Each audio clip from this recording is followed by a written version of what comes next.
Ini ada beberapa yang teman-teman bisa lihat. Kita akan belajar sedikit tentang teks, kemudian kita akan belajar tentang audio, citra, dan video.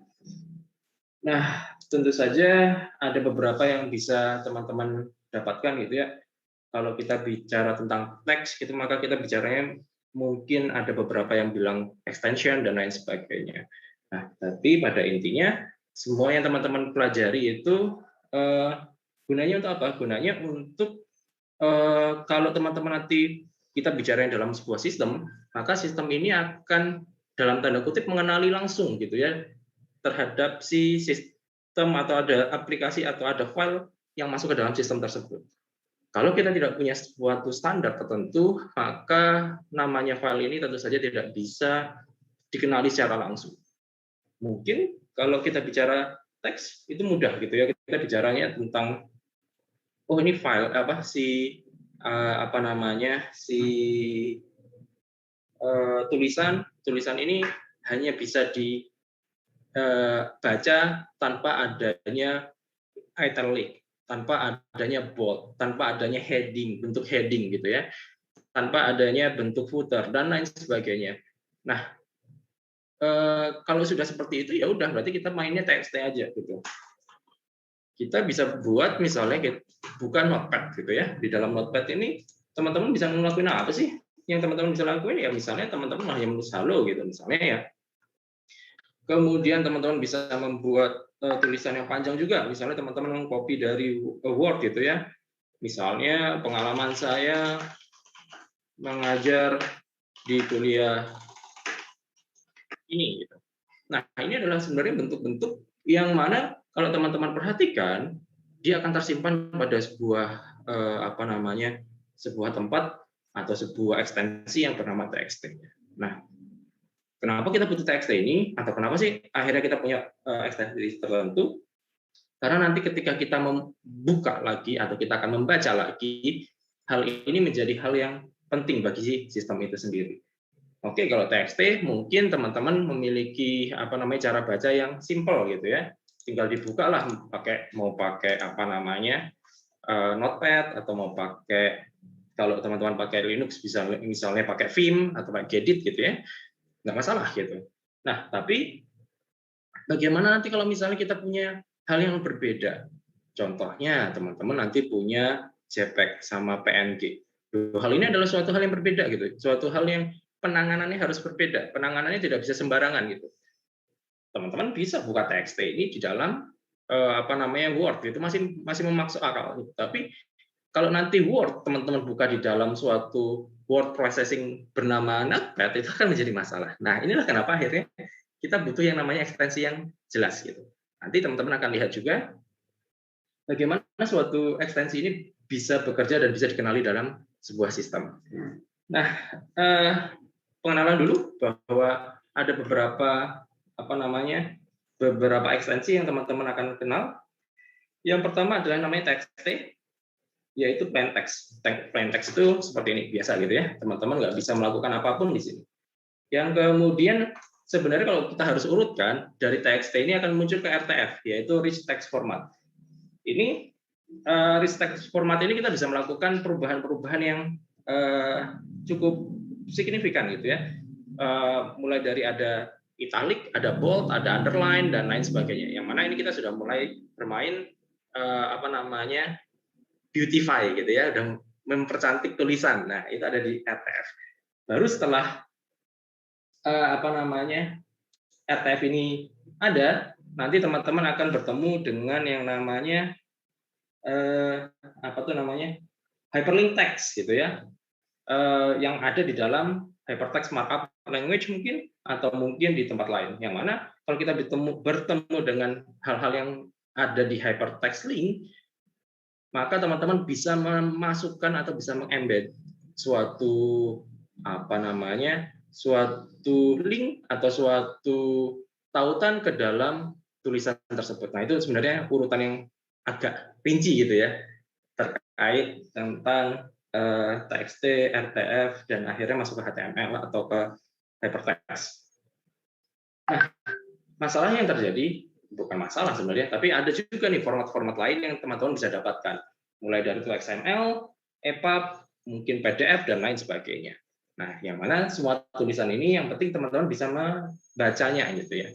Nanti kalau teman-teman pernah mencoba untuk membuka EPUB, maaf. Ini bentuknya apa? Bentuknya sebenarnya mirip kayak HTML gitu ya. Akan coba buka kan? Ada yang pernah buka EPUB di sini? Ini saya contoh saja ya. Jadi ada sebuah EPUB. Nanti tolong sedikit di sensor karena bukan terlalu saya mendapatkannya tidak terlalu legal gitu ya. Nah, ini bentuknya EPUB kayak gini. Menariknya adalah EPUB ini bisa kita buat atau kita setting sesuai dengan apa yang kita inginkan gitu ya. Bisa kita buat 2 baris, kita bisa buat 3 baris, kita bisa buat cuma 2 baris sekalipun itu bisa. Nah, karena apa? Karena bentuk awalnya adalah HTML gitu. Jadi ini hanya EPUB ini hanya untuk membantu teman-teman yang ingin membaca HTML seperti membaca buku biasa. Makanya nanti teman-teman ketika punya layar yang besar dan atau teman-teman punya layar yang ada di HP, maka untuk EPUB ini agak berbeda bentuknya gitu ya. Nah, ya, teman-teman bisa mencari yang namanya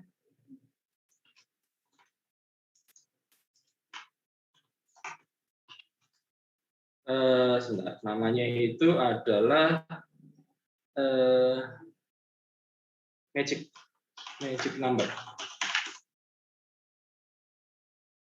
Magic number extension.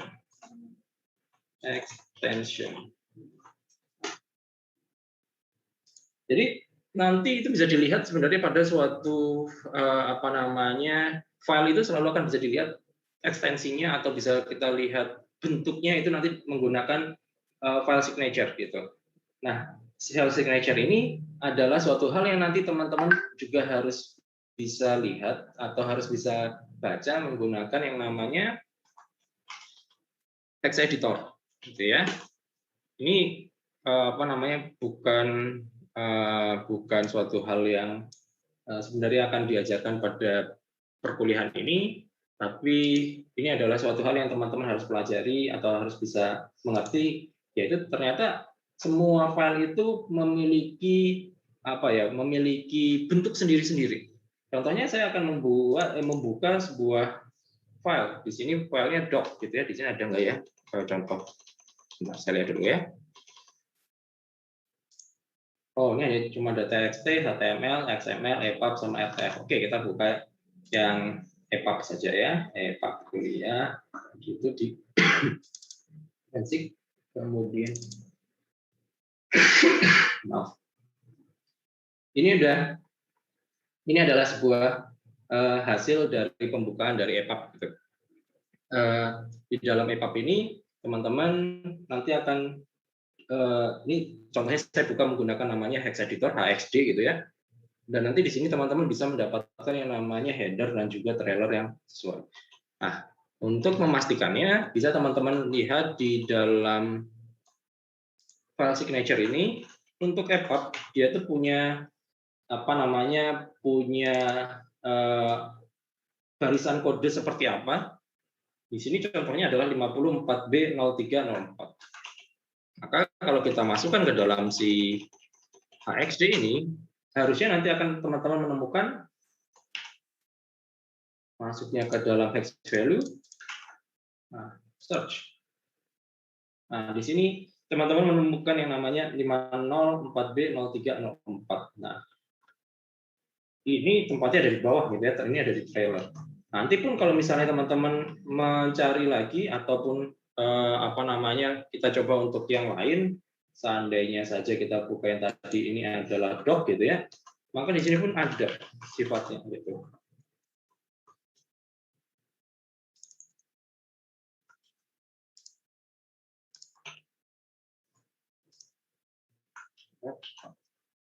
Oke. Ini kalau yang ini ada di paling atas nih. D0 CF11 E0 A1 B1 1A E1. Nah, inilah yang sebenarnya yang kita katakan sebagai sebuah file extension. Jadi ya benar ya, file extension. Jadi teman-teman ketika nanti teman-teman mendapatkan sesuatu hal yang menurut teman-teman ini, oh iya ya kita tuh punya sebuah teks nih. Nah, teks ini sebenarnya bentuknya kayak apa? Nah, sebenarnya ya walaupun kalau teman-teman lihat di extension-nya sudah bisa dilihat di bagian belakang gitu ya, teman-teman bisa membukanya melalui hal yang seperti ini. Menariknya adalah sebenarnya kan kalau teman-teman punya extension, bisa tuh extension-nya dirubah. Tinggal teman-teman buka misalnya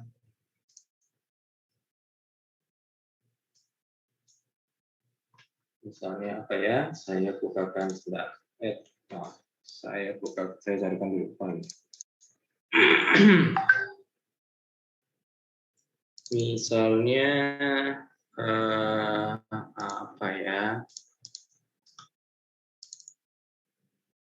Nah,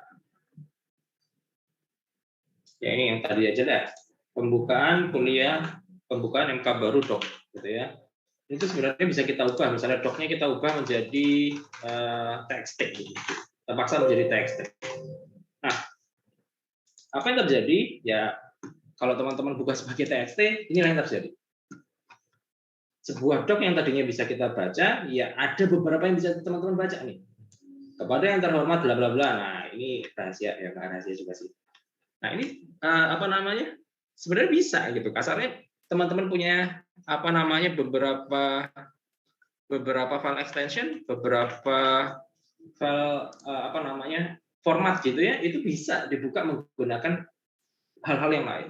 Ini saya sudah buktikan gitu ya. Tapi yang menarik adalah ketika teman-teman sudah merubah hal ini menjadi sebuah TXT, maka ketika teman-teman, saya ulangi lagi ke dalam HXD gitu ya, menggunakan hex editor, maka sebenarnya walaupun tipenya ini sudah diubah, teman-teman bisa mendapatkan tetap hal yang sama. D0, CF, 11, E0, A1, B1, A1, 1A gitu ya. Dan inilah yang sebenarnya mengapa sebuah sistem itu kita buat sedemikian rupa dan ini bisa langsung kita buka, kita bisa kenali sebenarnya bentuknya seperti apa. Sekali lagi, file extension yang teman-teman buat di belakang ini, yang misalnya doc, kemudian docx dan lain sebagainya itu bisa diubah gitu ya. Mudah sekali bahkan mengubahnya, tinggal teman-teman pakai F2 gitu ya, kemudian docnya diubah menjadi TXT lah atau mau jadi apa, JPG. Bisa juga gitu. JPG. Yes. Nah, ini hasil gambarnya. Nggak support format kan ya. Nah, inilah yang contoh gitu ya bagi teman-teman yang apa namanya pengen tahu nih sebenarnya kalau kita bicara tentang file format teks itu seperti apa. Nah, sekali lagi teman-teman nanti bisa menggunakan beberapa cara untuk memastikan bahwa format teks teman-teman sesuai, entah itu extension-nya sesuai dan lain sebagainya. Tapi teman-teman di sini akan mempelajari akan diperkenalkan dengan beberapa format teks yang biasanya digunakan di dalam apa namanya multimedia gitu ya. Jadi PDF ya nggak masuk gitu ya, doc nggak masuk, tapi itu adalah sebenarnya adalah format teks gitu ya. Kemudian ada format image. Nah, ada beberapa hal yang teman-teman perlu perhatikan ketika bicara kalau bicara tentang format image gitu ya. Yang pertama yang pasti adalah semua gambar ini direpresentasikan oleh pixel. Nah, makanya teman-teman bisa perhatikan, walaupun teman-teman nanti membuat suatu grafik yang menggunakan vektor, teman-teman nanti akan tetap mendapatkan suatu hal yang namanya pas lagi diekspor pasti menjadinya entah itu jadi JPG, jadi PNG dan lain sebagainya.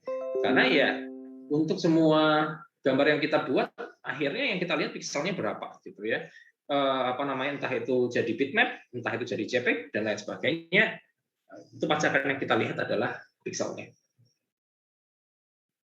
Kemudian atribut yang dimiliki adalah lebar kali tinggi dan kedalaman pixel. Nanti teman-teman juga saya rasa sih teman-teman sudah itu ya sudah banyak yang apa namanya entah itu bermain game ataupun apa namanya menggambar dan lain sebagainya pasti sudah kenal dengan hal yang ini ya.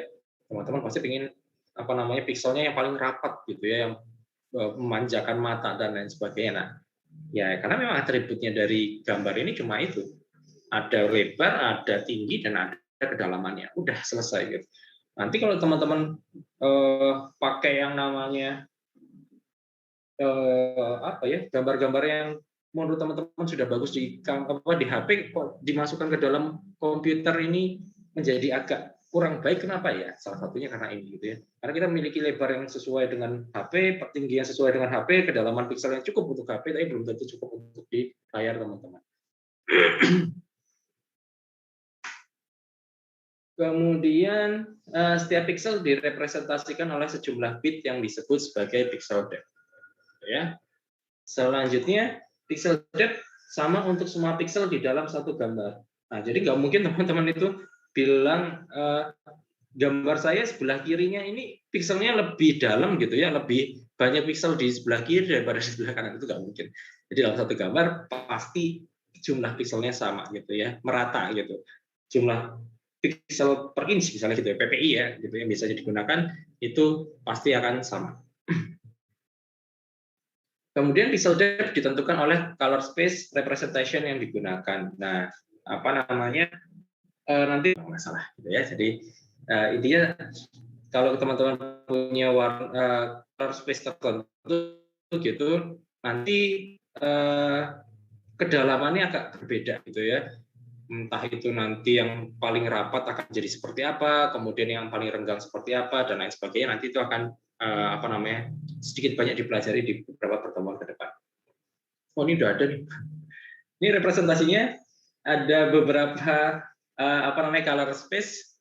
Yang pertama untuk gray value itu menggunakan 8 bit gitu ya untuk setiap pixelnya. Dalam gambar berwarna, setiap pixel terdiri dari channel warna red, green, blue. Ini teman-teman bisa apa namanya lihat di RGB gitu ya, istilah RGB. Nah itu karena memang warna dasar kita adalah red, green, blue. Walaupun kalau mungkin teman-teman saat ini menggunakan beberapa apa namanya beberapa foto editor gitu ya, maka nggak hanya yang digunakan bukan hanya RGB, tapi lebih banyak menggunakan CMYK gitu ya. Jadi menggunakan cyan, magenta, yellow, dan black gitu ya. Nah itu yang biasanya digunakan. Namun dasar dari semua warna itu biasanya adalah ke RGB, atau red, ke green, dan ke blue. Nah ini yang teman-teman akan gunakan. Kemudian di dalam 24 bit color gitu ya, setiap channel direpresentasikan menggunakan 8 bit. Jadi nanti apa namanya red itu ada 8 bit, green-nya 8 bit, dan blue-nya ada 8 bit. Gitu. Ini merupakan contoh yang berupa alpha chart. Selain channel warna, pada color space representation ada channel tambahan yaitu namanya alpha, menentukan transparansi dari sebuah pixel. Alpha channel digunakan dalam image composites. Ini adalah contohnya di mana ada sebuah background-nya ini adalah sebuah foto perumahan gitu ya. Kemudian ada foreground-nya atau gambar yang akan ditaruh di depan, maka apa namanya gambar ini bisa sebenarnya direpresentasikan menjadi beberapa bagian, yaitu bagian berwarna red, bagian bernama green, dan bagian yang bernama blue. Dan yang belakang adalah ya apa namanya semacam apa ya ini ya background juga gitu ya. Jadi warnanya adalah alfanya gitu ya. Nah, si alfanya ini nanti berarti tidak ada warna, kemudian nanti akan ditaruh di dalam apa namanya final gambar, ditaruh di ditempelkan di dalam gambar tersebut. Nah, menurut aturan maka ada beberapa apa namanya rumus matematika yang bisa teman-teman gunakan, yaitu di sini menggunakan matriks, yaitu final ij sama dengan foreground ij dikali dengan alpha ij ditambah background kali dalam kurung 1 dikurangi alfa IJ gitu ya. Nanti teman-teman bisa lihat bahwa setelah adanya transparansi tertentu, maka teman-teman bisa menempelkan gambar sesuai dengan gambar yang seperti ini.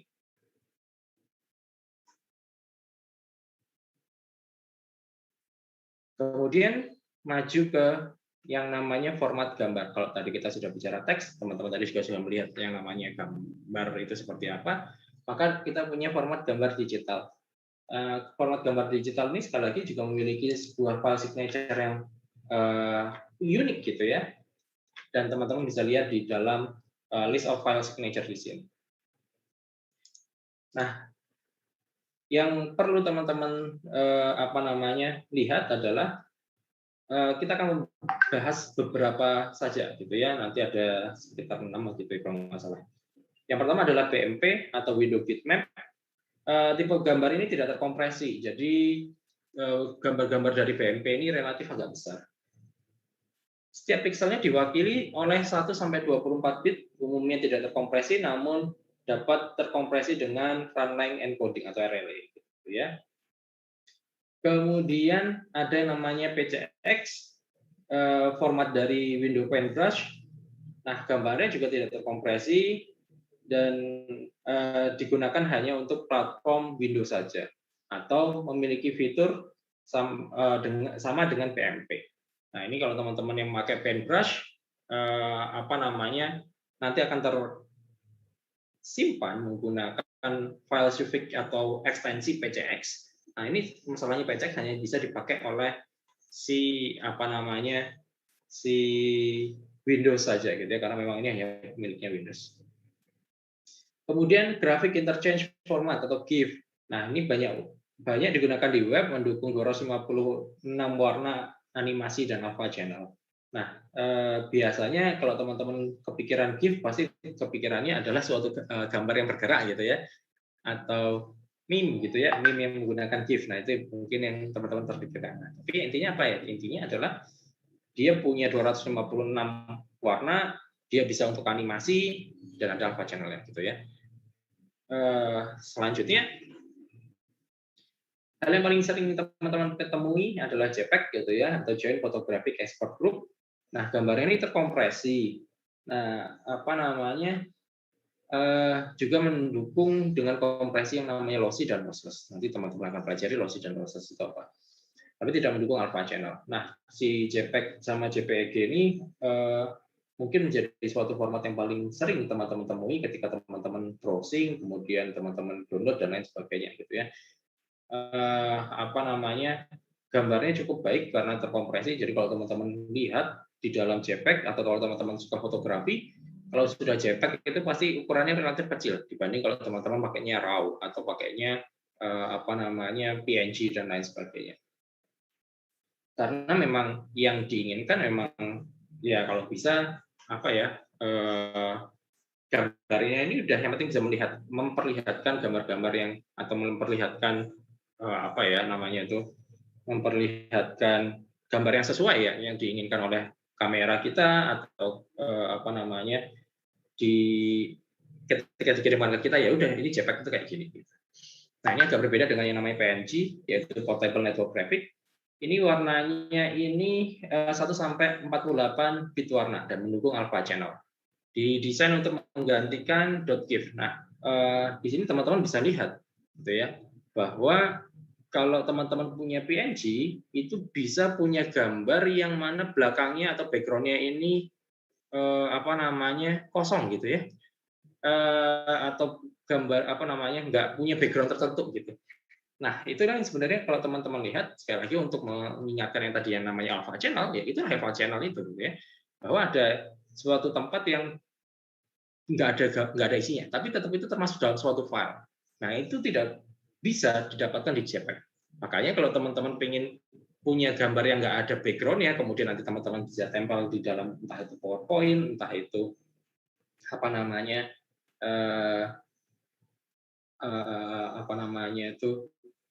PSD gitu ya, atau misalnya mau ditempel di dalam CorelDRAW. Nah, teman-teman pasti carinya adalah di .png tersebut gitu ya, atau punya portable network graphic gitu. Nah, masih ada lagi. Selanjutnya adalah PSD, yaitu Adobe Photoshop. Nah, yang ini bagi teman-teman yang suka menggambar pasti tidak bukan gambar sih ini.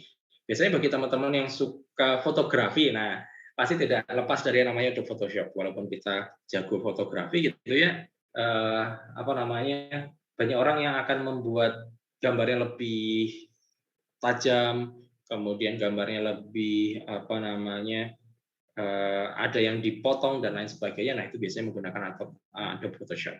Walaupun di luar sana ada beberapa aplikasi yang masih bisa digunakan dan juga pastinya sama baiknya dengan PSD gitu ya. Namun memang untuk gambar yang beberapa orang yang profesional menyarankan menggunakan PSD untuk melakukan pengolahan gambar. Kenapa harus pakai PSD? Lebih tepatnya sih karena memang Photoshop ini banyak banyak dioprek dan memang sebuah enterprise yang terus berkembang gitu ya.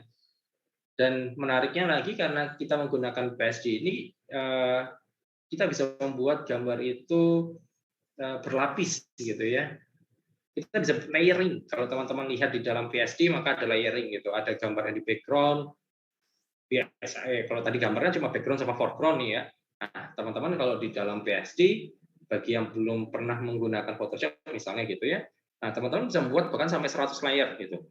Yang mana setiap layer ini punya gambarnya sendiri, punya tingkat apa namanya opacity sendiri, tingkat apa namanya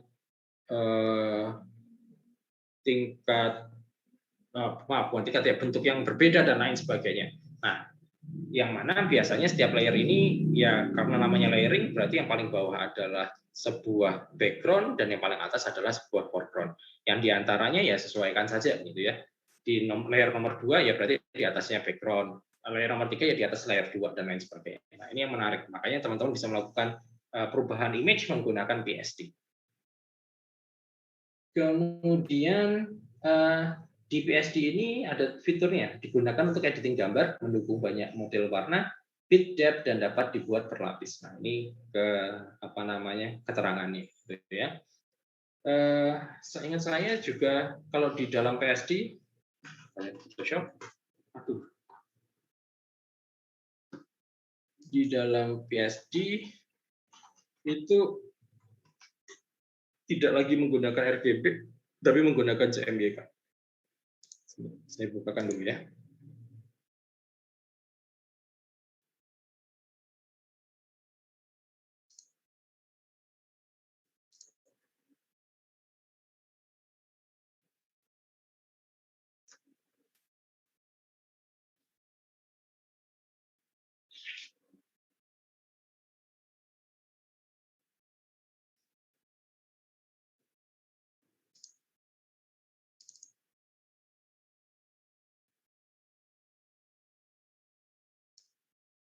Nah,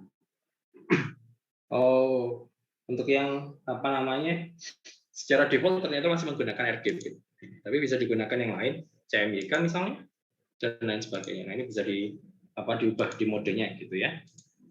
Nah, bit channelnya juga bisa diubah sesuai dengan keinginan, berapa bit yang diinginkan, apakah misalnya 8 bit per channel, 16 bit per channel, dan 32 bit per channel. Nah, ini adalah kalau kita menggunakan PSD atau Photoshop. Nah, apa namanya?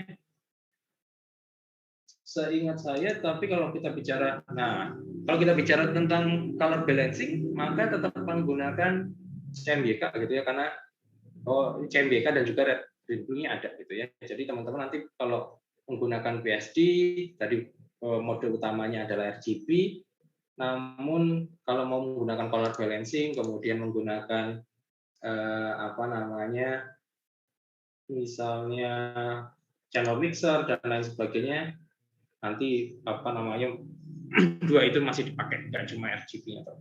Ini mungkin karena modenya RGB maka semuanya ikut menggunakan RGB, gitu ya. Kemudian ada juga yang namanya PaintShop Pro, yaitu serupa dengan PSD tapi gambarnya bukan menggunakan Photoshop lah ya, menggunakan Paint gitu. Kemudian ada lagi yang namanya Tag Image File Format, gambarnya tidak terkompresi dan gambar tidak bisa terkompresi dan bisa juga tidak terkompresi. Digunakan dalam gambar cetak tradisional, dapat dikompres dengan metode kompresi lossy atau lossless. Jadi kalau teman-teman punya TIFF, ini biasanya cukup besar juga gitu ya, si filenya gitu.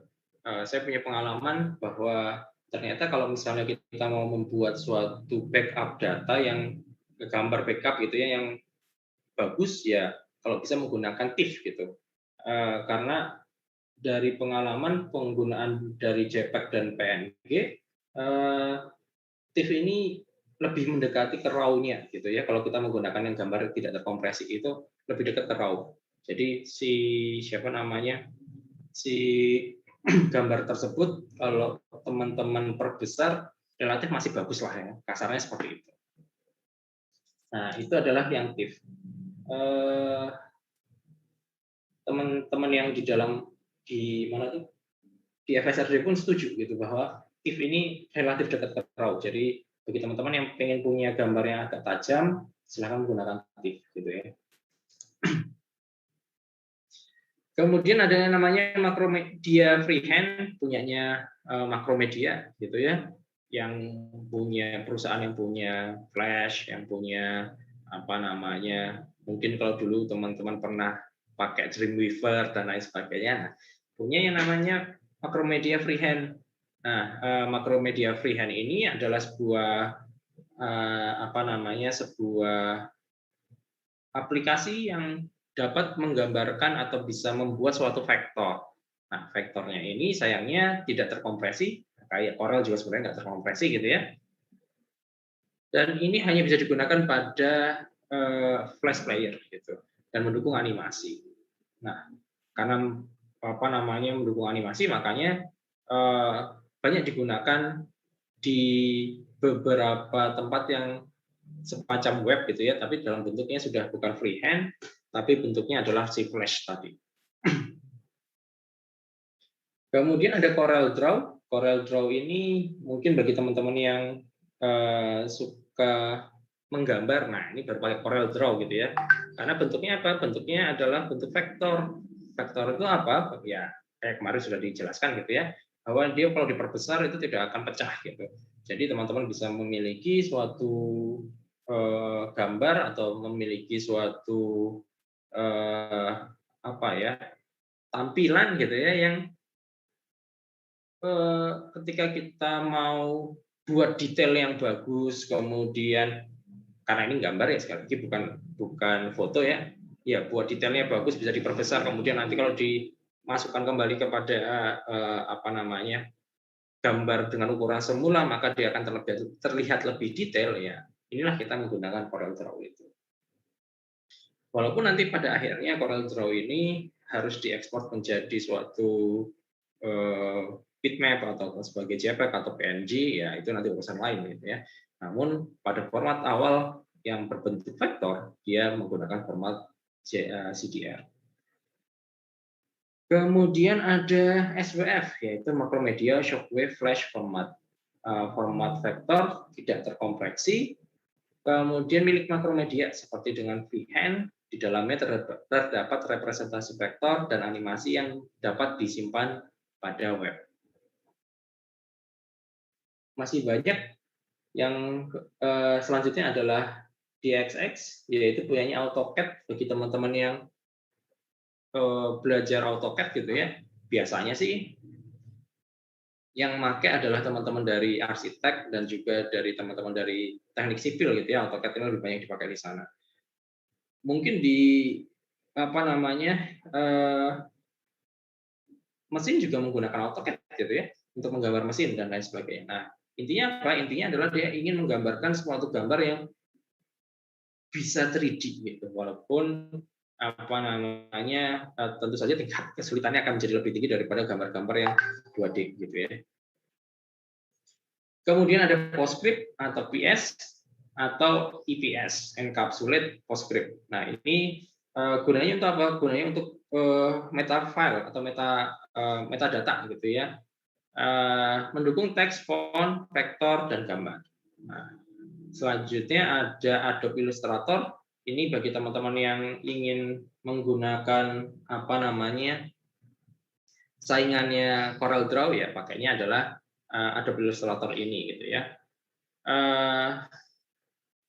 Bentuknya gambar juga, bisa bermain vektor, dan ya tergantung teman-teman ya sukanya yang mana gitu ya. Biasanya kalau sudah semuanya ke Adobe ya, sudah pakai Adobe Photoshop ya biasanya akan berlari ke Adobe Illustrator. Ini miliknya Adobe gitu ya kalau Adobe Illustrator. Dan ini serupa dengan EPS untuk meta filenya itu dituliskan sebagai apa namanya tidak terkompresi gitu. Nah, ini ada lagi yaitu PDF, yaitu portable document format yang teman-teman sering dapatkan di dalam untuk buku gitu ya, atau misalnya di PPT kemudian di PDF kan, nah, sebenarnya namanya adalah portable document format. Kemudian PDF ini bentuknya tidak terkompresi dan mendukung teks, font, gambar. Nah, bisa juga mengandung hyperlink yang teman-teman bisa klik dan masuk ke dalam apa namanya, ke dalam tautan tertentu. Kemudian ada .pic yaitu Macintosh Quick Draw. Filenya tidak terkompresi, banyak digunakan pada platform Mac dan dapat dikompres dengan menggunakan RLE ataupun menggunakan JPEG. Mendukung format warna grayscale, RGB, dan CMYK. Nah, ini adalah beberapa format yang teman-teman dapatkan di dalam format gambar. Meskipun di luar sana tentu saja ada beberapa format lain yang mungkin belum terlist di sini, tapi ini adalah gambaran yang teman-teman akan paling sering temukan di luar sana. Nah, sampai sini dulu. Adakah yang ingin ditanyakan? Kayaknya saya akan download saja, biar lebih enak.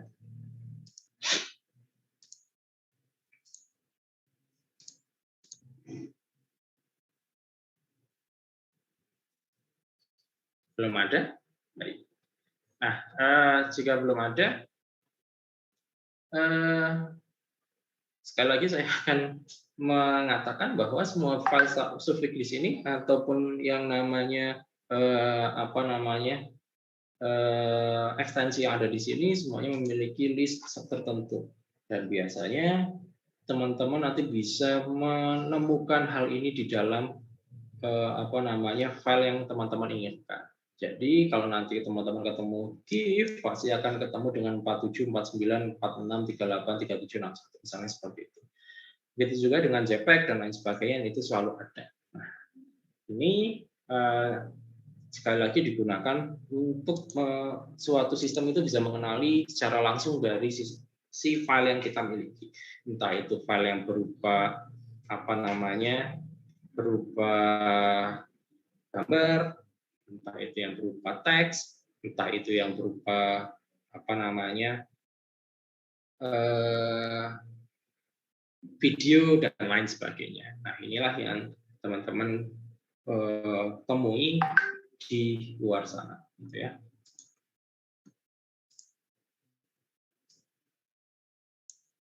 Oke.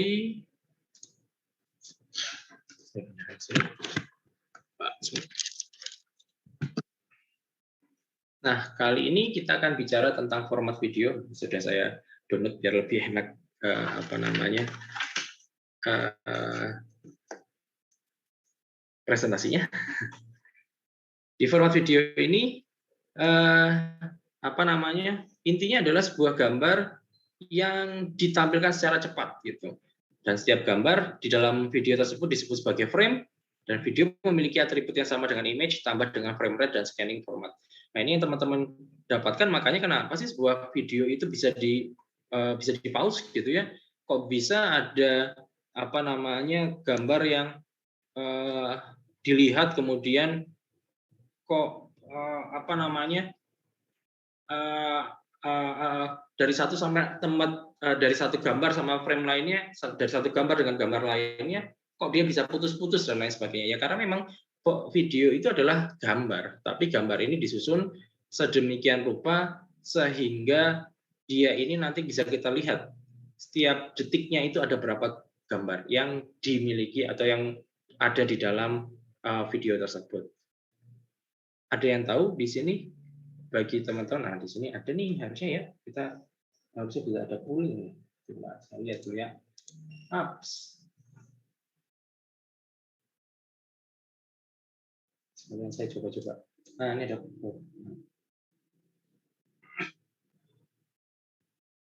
Enggak ada.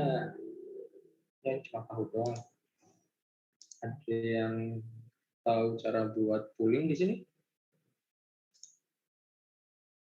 Gimana? Saya lihat dulu. Polling, cara membuat polling gimana ya?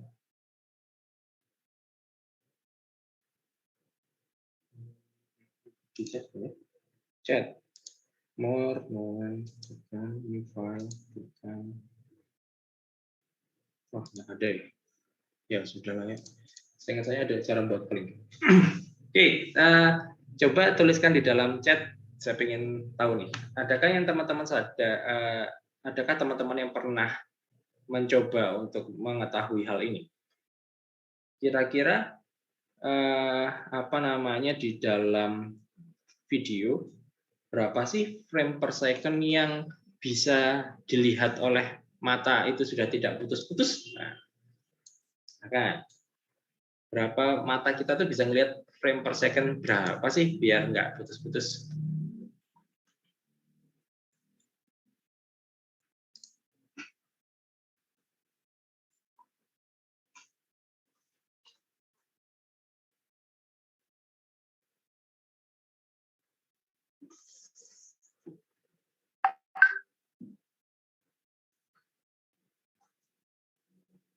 Banyak ya. Ada yang bilang 120. Wah, tinggi banget, Mas.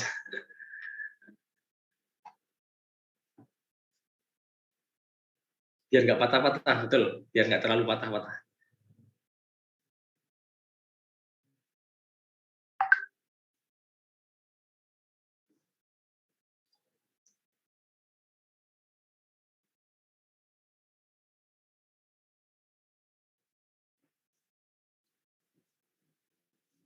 Banyaknya ya, itunya ya. 250 dari mana? GGG. Waduh, itu untuk 240 frame per second itu kalau kita main game berapa berapa kbps yang dibutuhin itu untuk downloadnya aja itu udah iya biar ya memang sih semakin tinggi sebenarnya semakin jernih gitu ya, semakin kita bisa ngelihat bisa termanjakan matanya gitu. Tapi pada intinya kalau kita bilang standar itu sekitar 24 gitu ya. Mata manusia itu udah agak susah untuk melihat yang namanya perbedaan antara frame satu dengan frame lainnya itu kalau udah 24 gambar per detik itu udah cukup baik gitu ya. Makanya kalau sebenarnya teman-teman lihat di dalam tadi baliknya ke dunia game gitu ya. Ada yang mengatakan bahwa ini FPS-nya bisa sampai 60 gitu ya. Iya, memang bagus. Nggak ada yang bilang jelek, tapi pada intinya mata kita udah nggak bisa membedakan lagi. Kecuali ada beberapa orang yang memang matanya lebih sensitif terkait hal tersebut gitu ya. Itu memang masih bisa membedakan sampai sekitar setahu saya memang sampai cuma 40 sampai 60 gitu ya. Itu udah sangat luar biasa gitu. Apalagi kalau tadi ada 90, nah itu udah lebih bagus lagi. Nah, kalau yang 240 saya belum pernah lihat itu ada FPS 240 per detik. 240 gambar per detik itu kayak kalau misalnya orang buat komik itu kita harus buat 240 lembar untuk 1 detik aja. Kalau kita buat komik ya buat animasi gitu ya itu udah 240 gambar per detiknya. Wah, luar biasa banget ya. Tapi ya itulah namanya Sebenarnya kalau kita bicara gambar ya memang kita bicaranya itu gitu ya. Buat suatu maaf kok gambar. Kalau kita bicara video maka ya kita bilangnya FPS. Berapa sih FPS yang bisa kita lihat sehingga gambar itu tidak menjadi patah-patah gitu ya, tidak menjadi tidak smooth gitu ya, atau tidak ini kok gambarnya aneh banget sih, bisa dari misalnya tangan saya di atas tiba-tiba langsung di bawah. Nah, itu nggak bagus juga gitu ya ketika kita melihat video yang seperti itu. Nah, inilah apa namanya faktor yang namanya frame rate lah yang akhirnya mendominasi bagaimana kita nyaman menonton film atau tidak. Tentu saja kalau standarnya 24 maka banyak film atau banyak sinematografi yang membuatnya lebih dari 24 tadi ya untuk memfasilitasi orang-orang yang lebih apa namanya matanya lebih peka gitu. Paling biasanya yang digunakan tadi sampai 30 itu yang udah apa namanya sudah luar biasa gitu ya. Hanya orang-orang yang main game saja yang menggunakan yang 60 fps gitu. Oke, lanjut. Kita bicara sekarang tentang frame rate gitu ya. Frame rate ini jumlah image yang ditampilkan di dalam video dalam 1 detik dengan satuan frame per second atau FPS. Nah, jadi apa namanya tadi teman-teman sudah mengetahui nih FPS-nya berapa gitu ya. Ya karena memang di dalam apa namanya mata kita itu biasanya sekitar 24, tapi kalau teman-teman lihat di dalam TV untuk NTSC itu adalah 30 frame per second dan untuk apa namanya PAL itu 25 frame per second gitu ya. Ini NTSC sama PAL ini kalau teman-teman dulu gitu ya, zaman saya masih agak kecil, saya masih main Sega. Nah, itu kita harus nge-setting dulu tuh, kita pakainya NTSC atau PAL gitu ya. Dan apa namanya, kalau kita belinya salah, berarti nggak bisa dimainin. Nah, karena apa ya? Karena memang dalam frame rate-nya ini berbeda. Nah, satu hal yang teman-teman bisa lihat, walaupun mata kita menggunakan 24 frame per second itu adalah hal yang maksimal bagi teman-teman, tapi perusahaan sinematografi memberikan hal yang lebih gitu ya, untuk tadi memanjakan orang-orang yang juga memiliki mata yang sensitif. Di NTSC ini pakai 30 dan untuk PAL 25. Nggak pernah ada orang yang bukan orang ya, tidak ada sinematografi yang menggunakan pas 24. Ya, karena ya mata itu sensitifnya beda-beda, sekali lagi ke situ ya jatuhnya. Nah, ini yang makanya kalau teman-teman nanti buat apa namanya sebuah mau buat film atau mau buat sebuah kartun, membuat sebuah game, ya pastikan ya karena mata kita 24 fps ya lebihkan daripada itu gitu ya. Jangan pernah dibuat sama. Ya at least kalau mau mengikuti standar yang ada yang menggunakan PAL 25 fps atau kalau mau agak bagus lagi menggunakan NTSC itu yang menggunakan yang 30 fps. Nah, standar ini yang sudah banyak digunakan jadi nggak usah buat standar sendiri lah gitu ya. Jangan terus kita buat 27 misalnya gitu atau 28. Udahlah kita ngikutin yang ada aja. Walaupun sekali lagi mata kita hanya bisa melihat perbedaan di 24 gambar per detik gitu ya. Selebih dari itu ya terlihat sama. Tapi sekali lagi kita mengakomodasi orang yang bisa melihat lebih tajam daripada kita.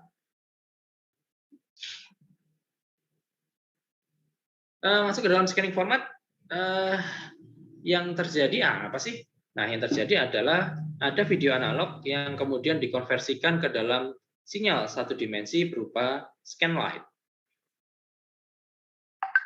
Kemudian pada televisi, elektron ditembakkan dari kiri ke kanan mengikuti scan line pada layar dari atas ke bawah. Kemudian scanning format dibagi menjadi dua, yaitu progresif dan interlace. Nah, ini sebentar. Nah, ini yang apa namanya? Teman-teman lihat kalau mungkin dulu punya TV gitu ya. TV itu iya, kalau dulu punya TV. Maksudnya punya TV zaman-zaman dahulu gitu ya. Teman-teman bisa lihat kalau misalnya ada permasalahannya itu bentuknya garis gitu. Dan garisnya itu bukan garis vertikal tapi garisnya adalah garis horizontal. Kenapa ya? Karena ini gitu. Scanning formatnya bentuknya seperti itu. Jadi kita ngelihatnya itu gambarnya itu lurus gitu ya. Apa namanya, nanti naik ke atas misalnya seperti itu.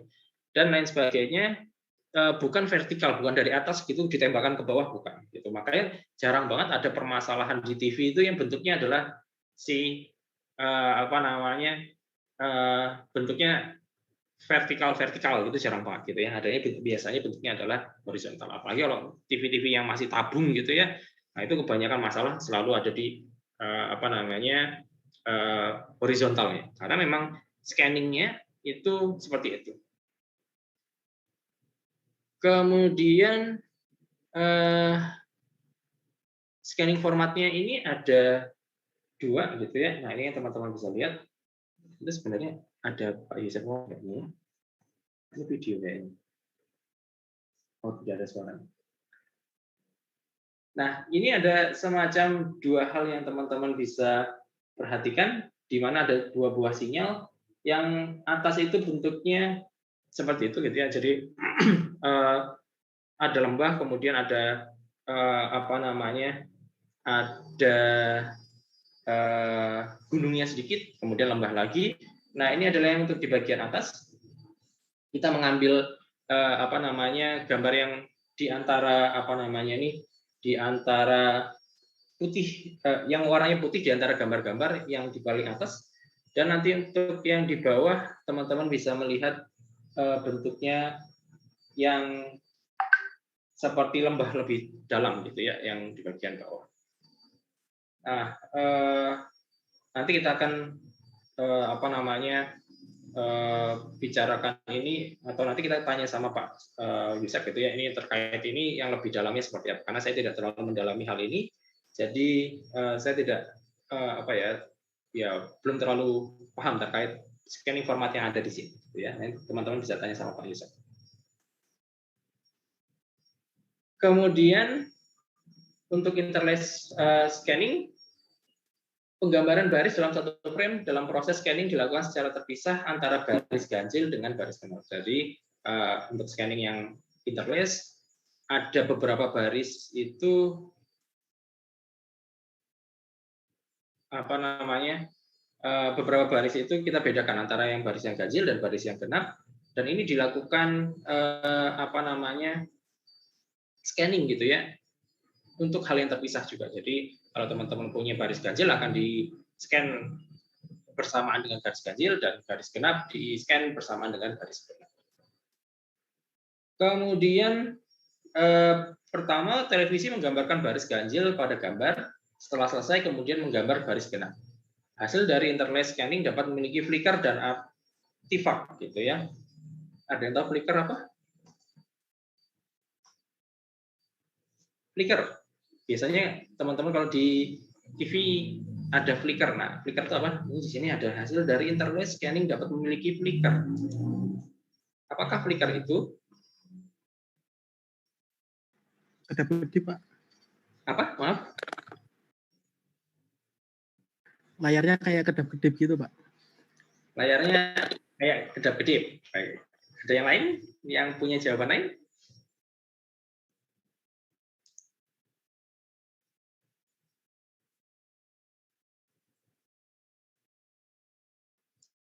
Semuanya sama? Flicker itu adalah kedap-kedip? Ngebling.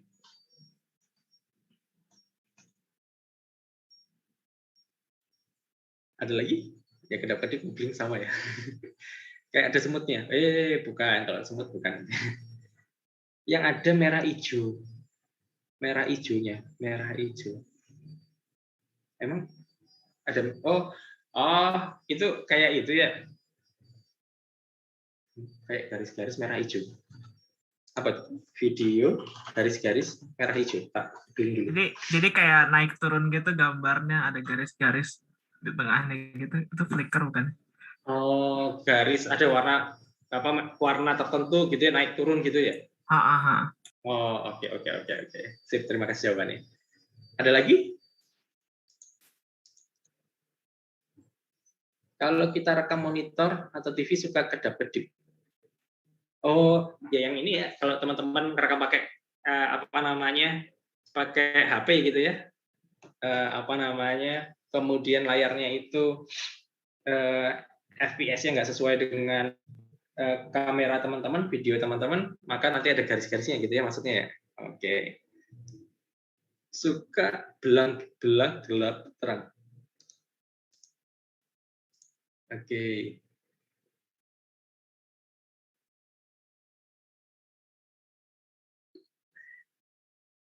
Lagi? Apa sih flicker itu?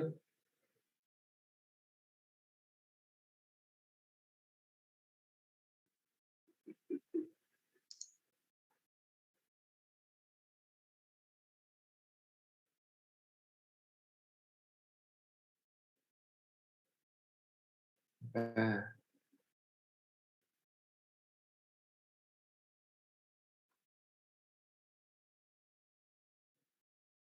lah, gambarnya mencong sedetik ya. Iya kah? Saya belum pernah ini nih. Apa namanya? Nemuin gambarnya mencong gitu ya. Nanti kalau disimpulkan sebenarnya gambarnya seperti apa? Sebenarnya gambarnya nanti ada beberapa apa namanya, beberapa brightness yang berbeda gitu. Mungkin kalau teman-teman bilang garis-garis, nah itu lebih mirip ke situ gitu ya. Ada juga yang memang agak ngebling gitu, ya itu adalah flicker gitu. Yang mana apa namanya, hal ini terjadi karena memang adanya apa namanya, entah itu mungkin FPS-nya agak rendah dan lain sebagainya sehingga menghasilkan flicker itu gitu ya. Biasanya sih kalau di teman-teman yang suka buat gambar, buat apa namanya, buat video, nah kita juga akan mencoba untuk menghilangkan beberapa flicker itu gitu ya. Banyak banget tuh kalau teman-teman cari gitu ya, how to remove flicker in video, atau misalnya in apa namanya, video sinematografi dan lain sebagainya, itu banyak banget gitu ya. Karena salah satu masalah yang terjadi adalah memang flicker gitu ya. Ya kalau nggak sekarang coba aja teman-teman ngevideoin saya sedang ngomong ini, ya kita kuliah ini kita videoin gitu di dalam video HP gitu ya. Selama gambarnya FPS-nya tidak sesuai, maka teman-teman akan mendapatkan apa namanya, mendapatkan gambar yang putus-putus juga gitu. Tapi kalau FPS-nya sesuai, maka teman-teman mendapatkan hal yang aman. Oh, ini saya coba video yang sekarang kayaknya sudah cukup baik ya. Nah, kita lihat. Iya, yang paling kelihatan tuh kalau teman-teman pakai tabung CRT gitu ya. Nah, itu kelihatan banget ada flickernya gitu. Tapi kalau yang sekarang di HP sudah mulai tidak terlihat gitu ya. Nah, jadi bagi teman-teman yang masih pakai tabung, nah coba aja dilihat gitu. Entah itu TV, entah itu apa namanya, entah itu TV ataupun layar yang menggunakan tabung, relatif masih tidak terlihat flicker gitu. Walaupun nanti di dalam interlace scanning ini juga ada flickernya gitu ya, tapi bentuknya sudah agak berbeda gitu, atau sudah agak susah untuk dilihat di mata gitu. Oke, lanjut. Nah, ini sebuah contohnya apa namanya, ketika kita melakukan interlace scanning, apa namanya, gambar yang dibikin itu ada dari satu titik ke titik lain. Dari yang ini adalah yang atas adalah yang ganjil, yang bawahnya adalah yang genap. Kita mulai dari yang ganjil, makanya teman-teman bisa melihat bahwa gambar yang pertama kali dibuat oleh si interlace scanning ini adalah gambar yang itu.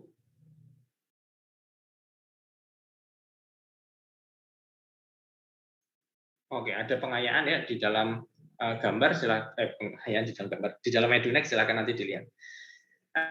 Apa namanya? Ini ada pada interlace scanning ini yang akan dibuat adalah yang pertama adalah yang bentuknya atau apa namanya, yang akan di-scan atau akan dilihat itu adalah gambar yang dari titik yang ganjil dulu. Nah, ini contohnya di atas.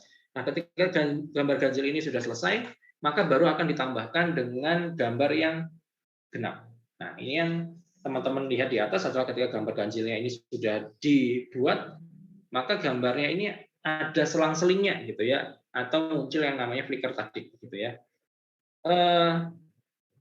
Gambarnya tentu saja tidak tajam karena memang setiap baris tersebut ada ada lubangnya gitu ya. Nah, baru ketika ditambahkan pada scan yang di bagian genap, maka gambar itu menjadi gambar yang sebenarnya. Nah, ini gambarnya ketika sudah dimasukkan ke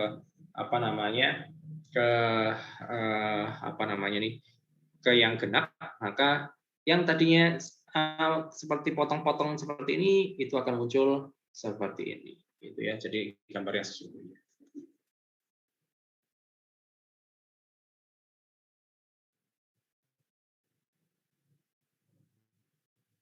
Selanjutnya ada progressive scanning. Penggambaran baris dalam satu frame dalam proses scanning dilakukan dalam satu kali proses. Berarti setiap proses, setiap satu frame ini akan dikeluarkan gitu ya si gambarnya. Nah, ini contohnya. Jadi tidak lagi berbentuk setiap ganjil kemudian dimunculkan terlebih dahulu kemudian baru ditambahkan yang genap, namun gambar ini akan langsung dibuatkan gitu ya. Jadi dari line 1 kemudian langsung ke line 2, ke line 3, ke line 4. Jadi tidak lagi ganjil dan genap. Kita memunculkannya langsung dari ganjil plus genap langsung dikeluarkan secara bersama. Nah, ini adalah yang disebut sebagai progressive scanning. Kemudian ada lagi yang namanya UAV conversion, yaitu video direpresentasikan menggunakan format pewarnaan RGB. Pak Zaki, Ya. Saya izin interupsi, biar hiburan dulu kita lihat yang submodul, Pak. Silakan Bapak lihat videonya, udah saya sisipkan. Baik, Pak. Tentang interlay scanning sama progressive scanning ya, sama extremely high frame rate. Refresh screen dulu ya. Baik, Pak. Sekarang sudah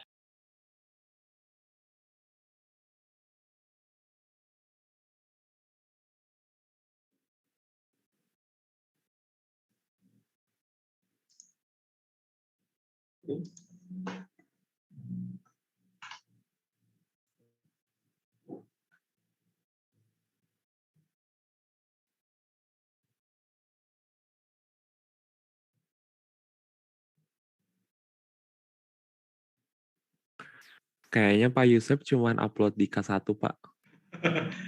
Pak Yusuf, maaf Pak. Tolong diupload di paralel kelas, Pak.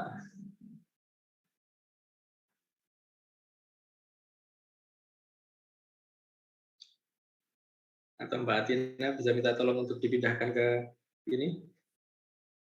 Baik, saya nggak bisa masuk ke kelas kanal 1 salah. Mohon maaf, aduh salah tempatnya, nanti bisa dibikin yang di paralel ya. Baik. Kita tunggu dulu ya.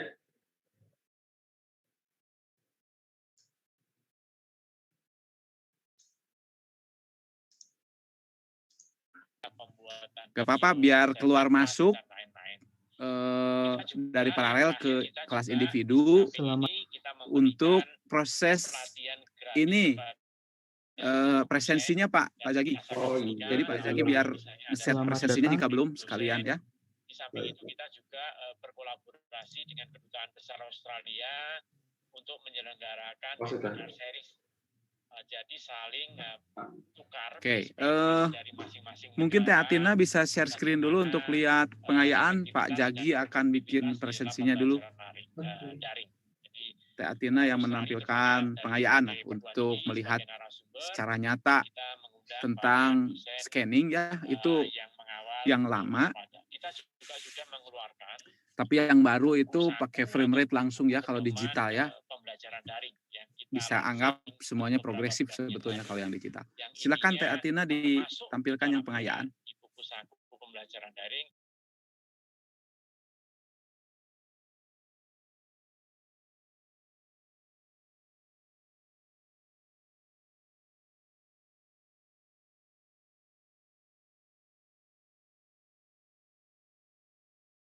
sinkronis. Oh, di kelas paralel maksudnya? Pembuatan kelas dan lain-lain. Dan juga manajemen bantuan dana tadi, ya ini. Oh, oke. Pak Zaki bisa dilanjut berarti di kelas paralel aja. Baik, Pak, sebentar. Belum masuk di tempat saya, Pak.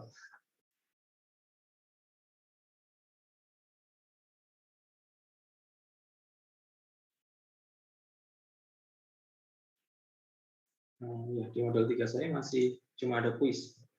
Sebentar.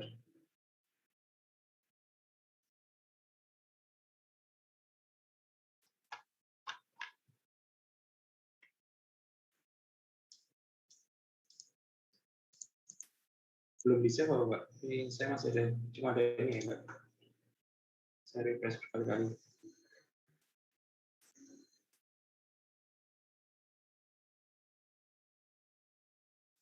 Kan dulu Pak, Pak Zaki dilanjutkan dulu ya. Baik, Pak. Terima kasih. Nah, menarik banget ya dari videonya ya. Wah, ini nanti bagi teman-teman silahkan dilanjutkan nontonnya setelah mungkin perkuliahan ini gitu ya. Tadi teman-teman udah bisa lihat tuh, terutama kalau teman-teman punya apa namanya tuh TV tabung gitu ya, itu terlihat banget gitu. Makanya teman-teman bisa melihat bahwa TV tabung ini frame rate-nya agak rendah dan lain sebagainya, sehingga kalau teman-teman pakai HP atau pakai kamera nanti terlihat ada flicker di sana gitu ya, ada bagian yang kelihatan tuh potong, ada yang lebih terang dan lain sebagainya. Nah, itu memang apa namanya karena memang pembuatannya seperti itu zaman dahulu. Dan masih dari kiri ke kanan, tadi juga ditunjukkan bahwa menggunakan iPhone pun saat ini masih menggunakan dari kiri ke kanan gitu ya. Jadi enggak yang dulu itu enggak semuanya dihilangkan, tapi hanya diimprove gitu ya. Oke. Itu tadi adalah kalau kita bicara tentang apa namanya format video. Nah, kalau saya lanjutkan, sekarang akan kita bicarakan tentang format audio. Tapi saya lihat dulu sebentar. Oke. Saya belum share screen ternyata.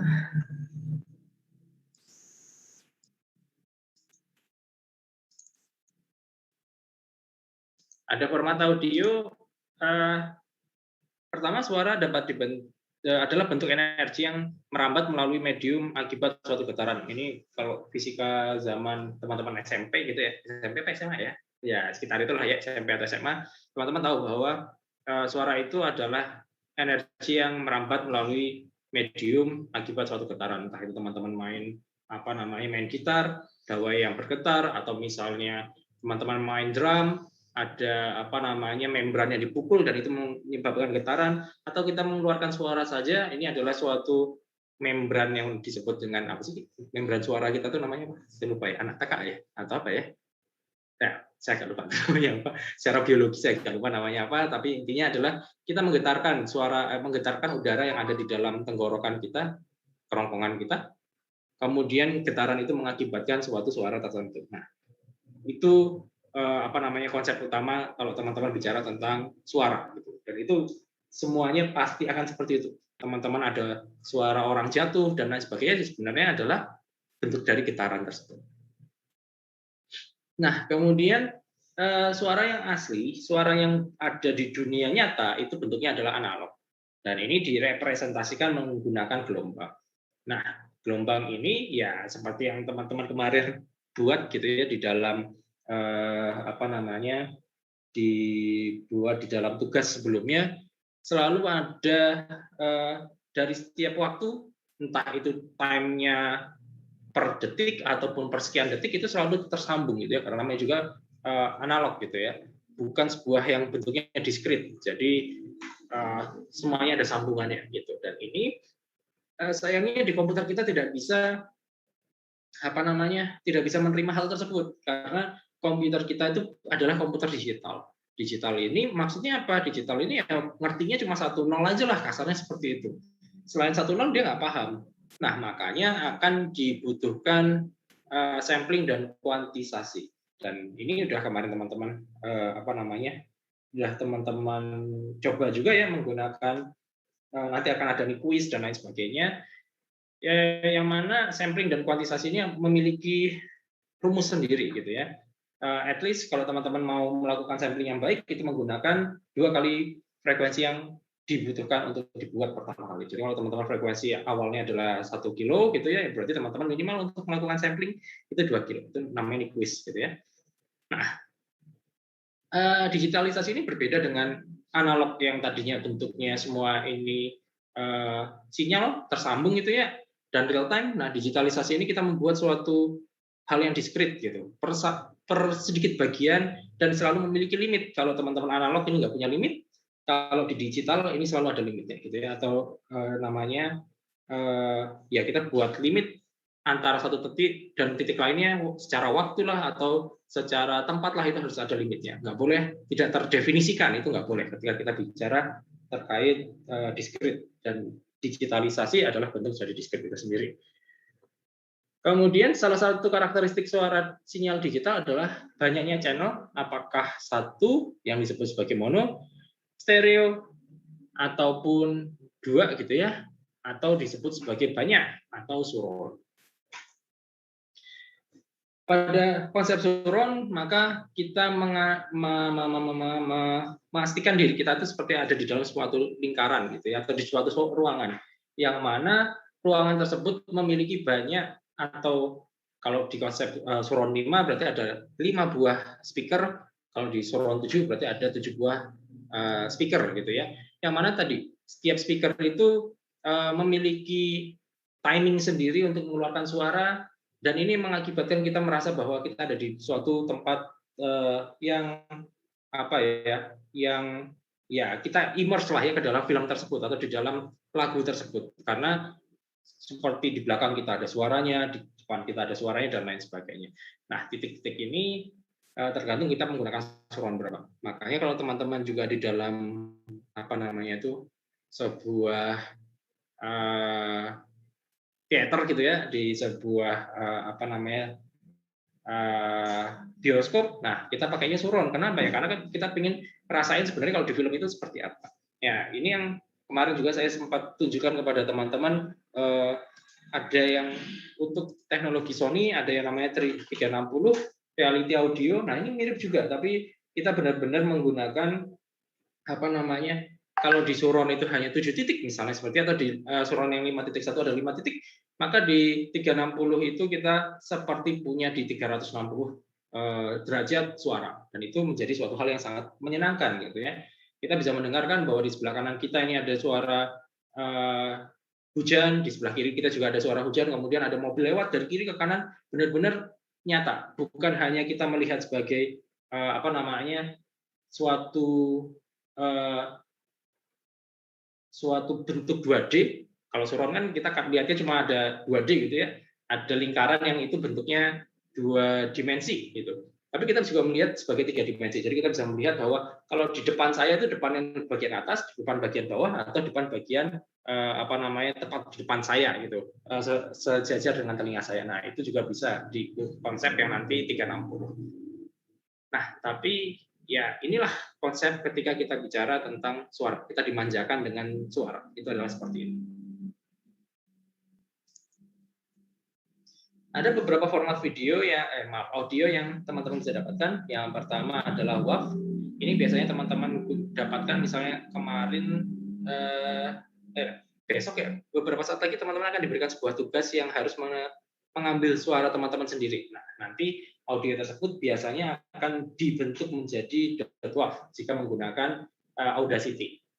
Nah, Audacity ini pekodeannya tidak terkompresi, dan ini adalah standar bawaan dari PC yang ada. Kemudian ada tahu menggunakan G711 MIULAW atau Audio Mio. Audio ini tidak terkompresi, mengubah 16 bit sampel menjadi 8 bit dengan tabel logaritmik untuk melakukan encoding dan 13 bit dynamic range. Ada juga namanya GSM 0610 Global System for Mobile Communication. Audio mobil dikompresi dengan kompresi lossy. Ini dipakai untuk teman-teman kalau telepon menggunakan telepon seluler. Nah, telepon seluler ini tentu saja bukan maksudnya WA ya kalau sekarang ya, tapi teman-teman menggunakan telepon biasa, ya apa namanya nge-call pakai calling biasa gitu ke nomor, nah ini pakainya GSM 0610. Selanjutnya adalah sudah pukul 10.45. Oh, oke, saya akan percepat sedikit ya. Selanjutnya ada MP3 atau MPEG 1 layer 3. Nanti ada teman-teman punya MPEG layer 3, layer 4 juga gitu ya. Di mana file format audionya terkompresi, biasanya digunakan untuk streaming music ataupun unduhan music dari internet. Kemudian ada file audio. Kemudian ada AAC, ini AAC juga sering sering teman-teman dapatkan gitu ya. Kemudian ada .mid, yaitu MIDI bagi teman-teman yang suka lagu-lagu MIDI, lagu-lagu yang kalau teman-teman main game itu masih pixelate gitu ya, ataupun kalau teman-teman pengen membuat lagu yang agak berbeda dari yang lainnya, nah itu bisa pakai .mid gitu ya. Banyak itu bisa aplikasi yang bisa membuat .mid. Kemudian ada Dolby Digital. Ini yang menggunakan surround 5.1. Kemudian ada digital surround. Biasanya di dalam bioskop kita pakainya Dolby Digital ya, pakai 5.1. Tapi ada beberapa yang sudah menggunakan digital surround gitu.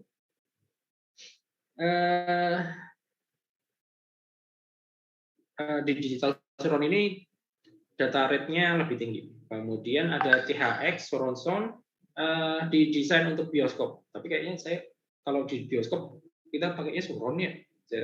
Pakainya yang Dolby Digital ya biasanya.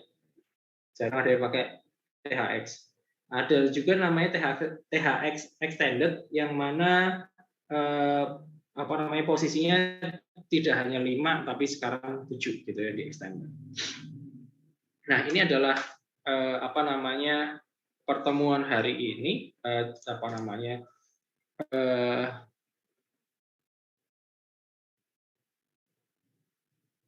oke, itu ada permintaan dari Pak Yusef bahwa kita memang waktunya sudah lewat nih. Ada tambahan waktu kuliah setidaknya 1 jam. Nanti mengusulkan hari dan jam berapa gitu.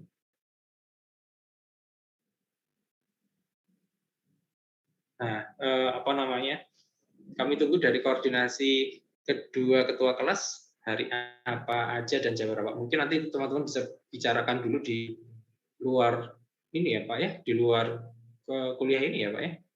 Jadi nanti bisa nanti Pak apakah sudah menghubungi ketua kelasnya Pak Yusuf melalui HP maksudnya WA?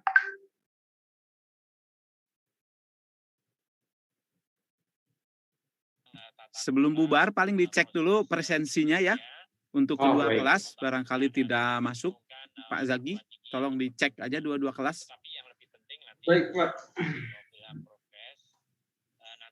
Di dalam Edunex saya sebentar ya.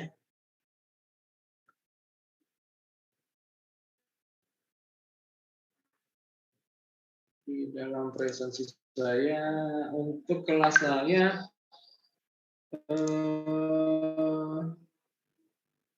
ada 44 anak yang hadir, berarti ada 7 orang yang tidak hadir. Saya tuliskan nanti. Coba itu ya refresh page itu ya.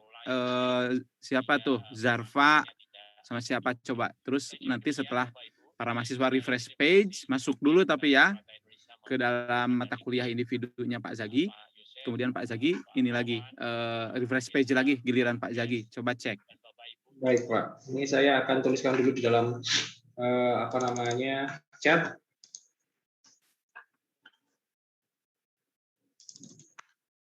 Jadi bagi teman-teman yang namanya ada di chat, silahkan refresh.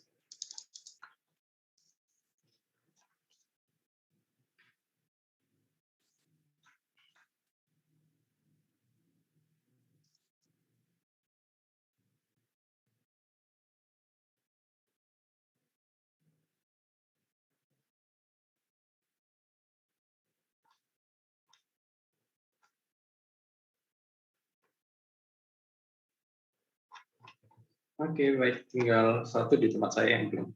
Mas Muhammad Ihsando Denur. Kalau di tempatnya Pak Yusuf, Mbak Tina cuma satu aja, Mak, yang belum? Oke, berarti tinggal tempat saya satu orang yang belum hadir.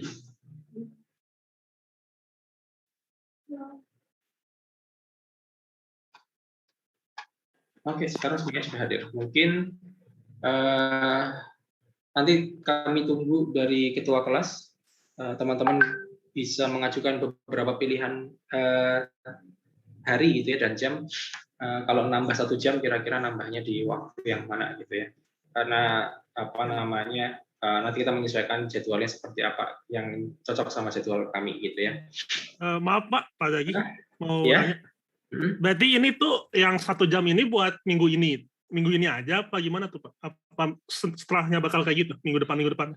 Ya, enggak, ini hanya untuk tambahan saja. Saya soalnya ingin menyampaikan atau transformasi Fourier, kemudian mengecek PR-PR kalian, ingin memastikan kalian udah paham betul gitu. Ada tambahan sajalah khusus minggu ini misalnya. Atau nanti mau minggu depan juga boleh. Kasih aja kami alternatif waktunya ya yang kalian cocok. Oke, siap Pak. Ya. Oke, makasih Pak. Ya, jadi tidak buru-buru, tetapi ada waktu tambahan lah karena multimedia sistem ini banyak sekali ya yang harus dipahami prinsip-prinsipnya. Khawatir kalau kita tidak paham nanti ke depannya jadi susah gitu karena basic-basicnya harus paham dulu. Oke, coba sebentar saya cek absensi dulu ya di kelas saya. Sebentar ya.